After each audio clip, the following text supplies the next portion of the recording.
harapannya nanti kalau mereka lulus, itu sertifikat yang mereka pegang internasional, itu mau bekerja dimanapun standar. Kemampuan mereka Dan itu berstandar internasional. internasional. Gimana sih menurut Mbak Rofi masa depan industri perkulitan Indonesia ini, masa depannya nih?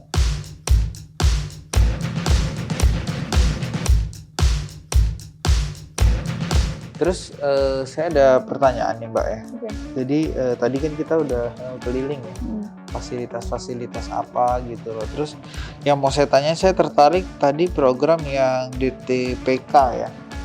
Ya itu produk kulit itu apa aja sih yang diajarkan dari awal sampai akhir gitu? Oke. Jadi pada dasarnya intinya adalah mahasiswa memiliki konsep atau kemampuan untuk mendesain. Jadi mendesain itu merancang ya, tidak hanya sekedar membuat gambar, tidak, tapi merancang kenapa mereka misalnya membuat sepatu ini. Temanya apa? Environment. Kenapa environment misalnya? Apa yang khas dari environment, mereka harus tahu. Yeah.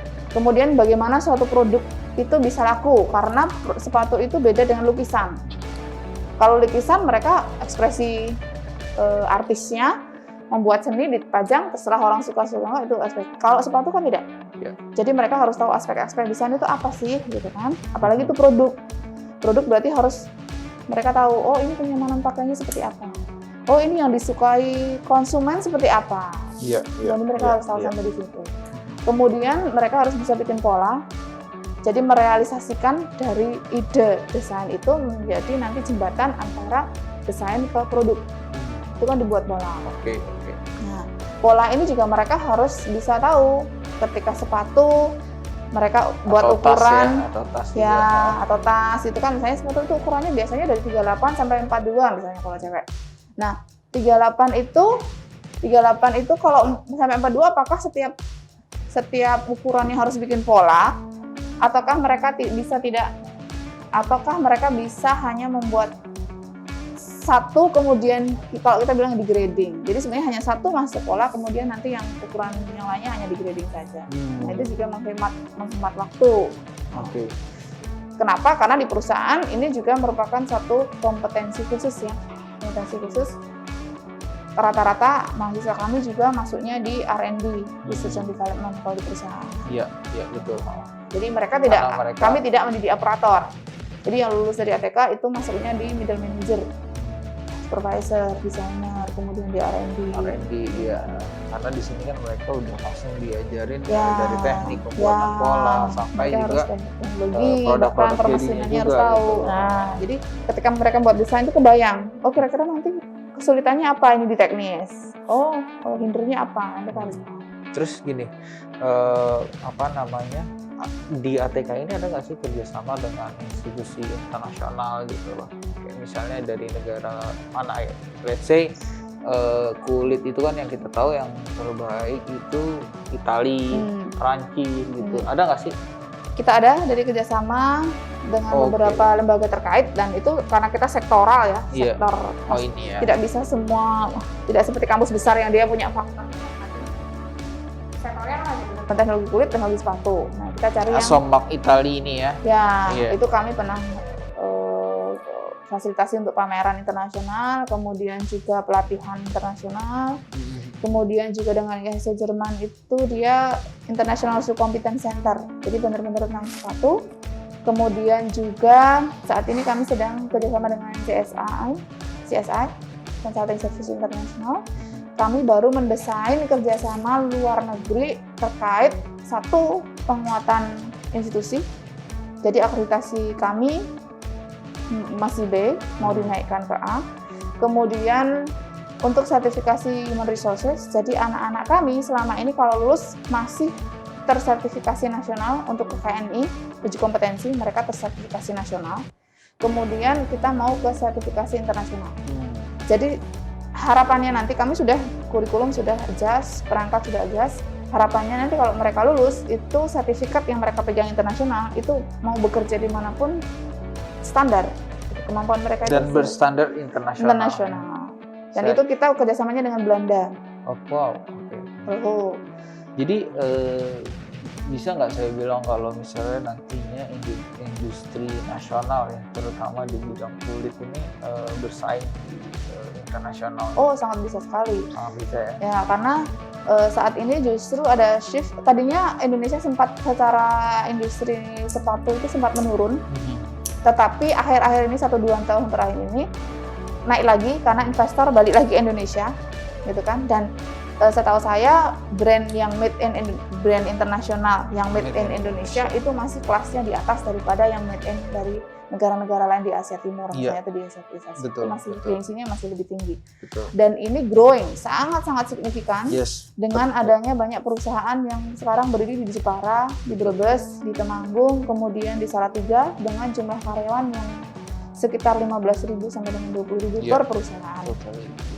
Ya, dan itu bisa dipetakan dari 20.000 karyawan itu pastilah butuhnya ATK bisa dibayangkan berapa, gitu kan? Jadi yang Jepara dulu aja kita pindahan kelas. Jadi 1 tahun itu nerimanya satu perusahaan itu sekitar 30-40 anak, satu perusahaan. Itu untuk level Indonesia. Iya. Dan itu kita masih sangat optimis ya untuk penggunaan, meskipun memang kemarin sempat ada pandemi yang agak membuat kacau semuanya gitu. Tetapi kalau secara internasional justru tidak masalah. Kalau yang perusahaan yang merek-merek under nasional agak terpincang. Oke, iya. Tapi kalau yang brand internasional sama sekali tidak masalah. Enggak, malah naik. Iya. Malah naik. Ini oke, tadi dari kita bicara dari sisi manufakturnya ya. Jadi brand-brand besar bikin kita. Cuman gini loh, kita kan mau meningkatkan juga dari sisi ekspor kita ya, Mbak ya. Let's say kalau saya kan di industri. Oke, tadi saya sebelum dilanjutkan ya, saya jadi ingat. Tadi kan pertanyaannya kerjasama luar negeri tadi, satu untuk penguatan lembaga, yang kedua kami bekerjasama juga dengan Kementerian Perindustrian khususnya di Direktorat Industri Sepatu dan Kulit. Jadi kami sedang membuat program kerjasama untuk 3 tahun ke depan untuk penguatan industri nasional. Jadi kemarin termasuk salah satu itemnya adalah penguatan pasar. Jadi bagaimana kita bisa masuk ke pasar Amerika, pasar Eropa, itu sedang direncanakan ke sana. Dan itu kami rapatnya dengan Aprisindo, Asosiasi Persepatuan Indonesia, dengan perusahaan-perusahaan sepatu. Dan mereka sepakat bahwa maksudnya menyambut baik rencana ini yang kita akan mulai jalankan di tahun 2022 lah insya Allah. Nanti untuk penetrasi pasar di luar negeri. Iya, nice. Salah satunya di situ. Ini tadi maksud dari pertanyaan saya pas banget Mbak udah jawab. Cuman intinya kita harus meningkatkan ekspor kita ya. Iya, salah satunya. Soalnya saya lihat gini ya Mbak ya. Contohnya kalau dari segi kulit reptil ya. Saya di industri kulit, kita punya kuota itu contohnya dari kulit python. Kita punya kuota itu terbesar di dunia. Kuota ekspor kita terbesar di dunia, lebih dari 150.000 lembar per tahun. Cuman kenapa ekspor produk kita tidak sebesar dari negara-negara lain? Filipina, kita masih kalah gitu loh. Masih kalah dari negara-negara lain gitu loh. Padahal ya tadi saya bilang kuota kita paling besar gitu. Kuota kita paling besar, kita juga punya teknologi juga nggak kalah. Kita juga seperti dari program-program yang ada di ATK juga kerjasama dengan berbagai institusi di luar gitu loh. Nah, menurut Mbak dari program tadi itu bisa nggak sih membangkitkan industri-industri? Oh, bisa sekali karena programnya tidak semata-mata yang mengatakan kita mau ekspansi pasar itu tidak langsung menjual produk, tidak. Tetapi sekarang isu-isu strategisnya harus kita ketahui dulu. Jadi buyer itu akan membeli produk tidak hanya produknya bagus atau tidak, tetapi pesan ketika membuat produk ini tersampaikan atau tidak, seperti social compliance. Social compliance itu penting. Jadi apakah di sana dia bagaimana terkait CSR-nya, kemudian terkait bagaimana treatment terhadap tenaga kerjanya, apakah tidak ada yang di bawah 18 tahun, apakah hak-hak pekerjaannya sudah tercapai atau belum. Itu sekarang termasuk yang dinilai oleh buyer. Jadi kita tidak boleh lagi fokus hanya pada, itu penting, hanya pada kualitas produknya, tetapi bagaimana mata rantai supply chain ketika dia dibuat, termasuk bagaimana efeknya terhadap human. Gitu. Bahkan ketika kami bekerja sama dengan yang perusahaan sepatu, itu mereka sampai harus juga membangun industri kulitnya karena sertifikasi produknya bisa didapatkan ketika buyernya tahu bahwa pengolahan kulit yang dipakai untuk membuat sepatunya juga bagus. Ramah lingkungan. Ya, segala macam itu tadi, segala macam termasuk sosial, urusan masalah sosial.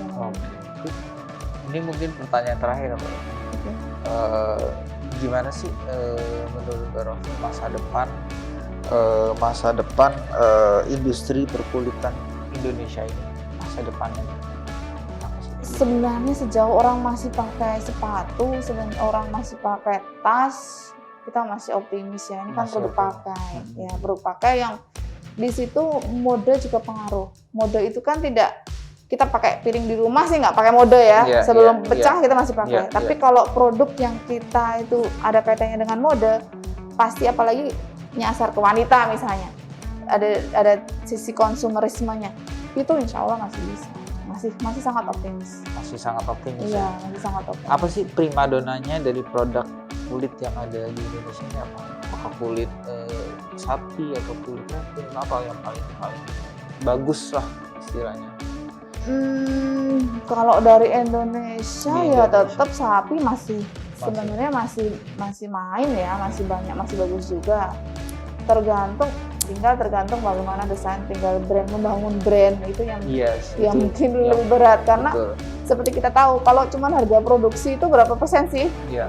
Kita tahu lah sepatu dengan brand yang sangat terkenal Iya. itu keluar dari pabrik mungkin hanya sekitar 300.000. Iya. Tapi ketika dia ada di Dia distro, ya kita tahu harga paling murahnya yang sudah promonya aja paling 800-900 itu paling murahnya. Belum kalau dia masih munculnya di sport station atau di tempat yang ini bisa 1,8 juta. Padahal hanya dengan biaya produksi yang sekitar 300.000. Kalau brand itu sebenarnya kalau menurut kita, menurut saya ya mereka itu nggak jual produk tapi mereka jual experience. Ya, kebanggaan. Kebanggaan, pride-nya, sehingga ketika orang pakai misalnya let's say Merah Gucci ada Ya, yang mereka bawa itu ya experience-nya gitu. Oh kalau kita bawa tas Hermes, terus Louis Hermes, Vuitton. LV, ya experience-nya jadi kita kelihatan lebih ya kaya gitu kan. Ya. Dan Lebih itu bangga, tadi lebih dibalik. pede. Jadi ternyata pola pikir yang orang Eropa, orang Amerika itu cerita di balik produk itu yang mereka jual. Story sekarang. behind Ya, the product. termasuk itu tadi bahwa kalau kamu pakai produk ini berarti terjamin bahwa semua karyawan yang terlibat semua ini adalah semua dimanusiakan. Yes. Iya. Bahwa dia ramah lingkungan, dia tidak harmful terhadap mereka, eco-friendly. Jadi ada pesan yang disampaikan itu yang membuat produknya mahal. Oke. Good. Thank you. Saya rasa udah cukup ya. Tadi kita udah keliling, udah ngobrol-ngobrol mengenai masa depan industri juga di Indonesia. Semoga kalian yang nonton di sini bisa mendapatkan insight ya. Semoga bermanfaat. Jadi sekali lagi terima kasih Mbak Rofi ya. Ya, juga. Kalau misalnya ada pertanyaan mengenai topik ini, silahkan kalian komen di bawah ini. Oke, sampai ketemu di video berikutnya. Bye-bye.